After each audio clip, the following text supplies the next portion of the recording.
Shall we start? Okay. I really hope that you enjoyed the museum. Now I would like to invite you to become better acquainted with the Etrog Trovitz family tree that came about through the joint research efforts of the family and the museum staff, and joins the museum permanent exhibit. In the hope it will stimulate researchers and others seeking their family's roots. I would like to invite Uri, one of the people responsible. Where is Uri? Here. After the display. For this research. Behind. And our archivist.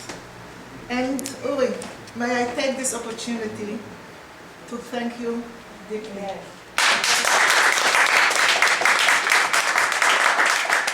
Thank you. But of course, Judy was working, we worked together, all the staff, and you can leave it also. Here's for Judy.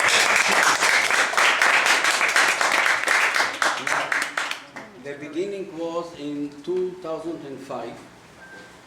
In my work in the archive, one of the major things is about genealogy. Many people come from the country, from abroad, all over the world, and ask about the roots of the family and about the graves.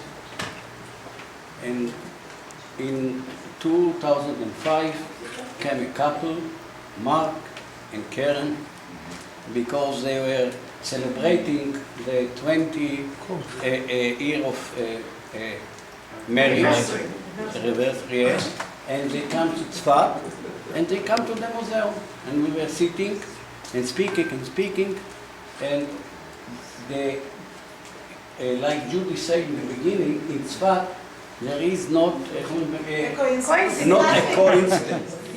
Before they come, I think 2 years or 3 years, came another family, Nira, with their son Yoav, to the archive. We were sitting, and Yoav were doing a research on the family. So this was the first thing that I got about the family from the family.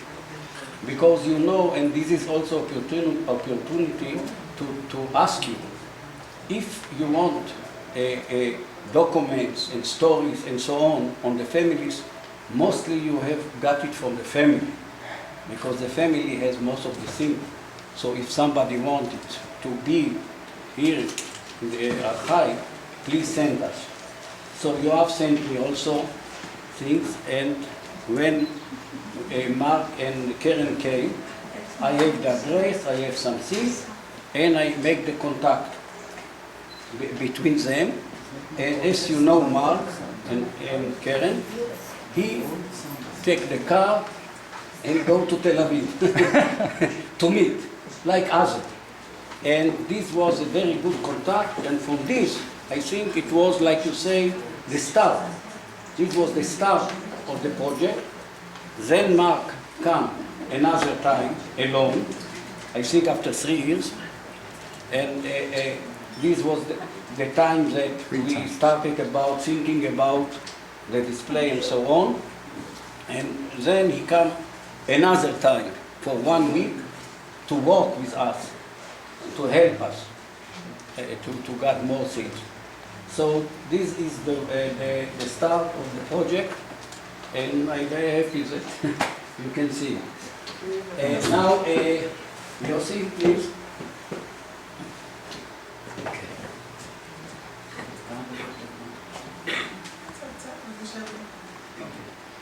Okay, I'd like to give a short history of the family. It's going to be short, and then explain to you some highlights of the table itself. The two main personalities I will pick to begin the trees. Of course, trees go back many generations. Okay, but in this case, we have about 4 or 5 generations, but mainly 2 generations, and here this table is more horizontal than it is vertical. Okay? Where two families were picked, and some other families are told about also. The Trovitz family, the Etrog family, and added on we have here the Bach family, the Herman families, other families. And the beginning begins with Sender Trovitz and Rabbi Nachum Etrog, who both came as children. Sender was an infant who came to Eretz Israel in 1877. Rabbi Nachum Etrog came as a child at the age of six with his grandfather to Eretz Israel, the middle of the 19th century. They both came with their parents or grandparents from Europe. From Romania, both Etrog, no. Trovitz family came from Uman, the famous Uman in Ukraine. Okay? Etrog came from Romania, from Yassi. From Yassi. Yassi in Romania. And they came apart, right? Only later on they were connected. Later on we'll see. I want to give a few highlights of three personalities that were researched, and hopefully more research will be done on more personalities. The ones that were researched more are Sender Trovitz, Rabbi Nachum Etrog, who was already named Etrog when he came here. Before he came with the name Etrog, although the original name I don't think we know.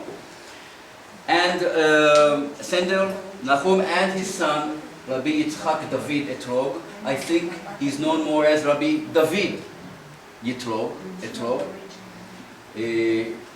whose daughter Malka is sitting with us today. And the only person here in this room who is photographed and can see herself on the luach, on the table, is Malka today. Okay? A few words about Sender Trovitz. He was born in 1877. He arrived here as a small infant, and he was in commerce. He got an education, a religious education, just like everybody else here. He went into commerce. He was a banker.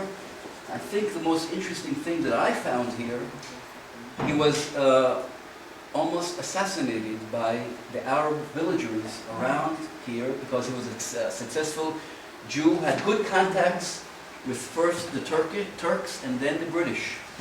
And he was wounded and brought to Beirut, where Baruch Hashem, he got better, got well, and came back to Tzfat. He was a well-known man, and he was a civic servant. He was part of many committees and did many good deeds here in Tzfat.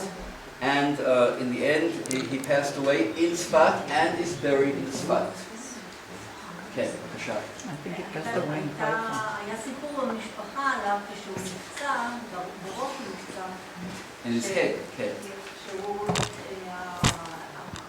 הרופא או מי ששם לא היה, הכניסו שיפוד למקום כדי לשמוע אם הקליע עדיין בפנים, והקליע היה בפנים, ואז עם הקליע בראש, שם אותו על פרידה או על משהו. These are details I don't think they know about how it works. A joke about it now.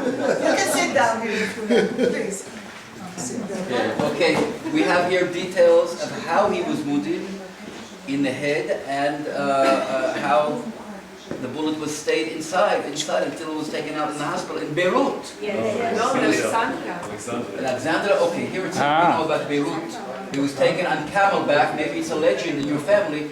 Taken by camel to Beirut. That's what we know. And there he came out of the hospital, came back. In any case, how is he connected? His daughter, Chana Rachel, married Rabbi Yitzchak David Etrog in a very famous marriage that took place here in Tzfat. That's the connection. A shidduch, that's right. A good shidduch. That's Sender Trovitz.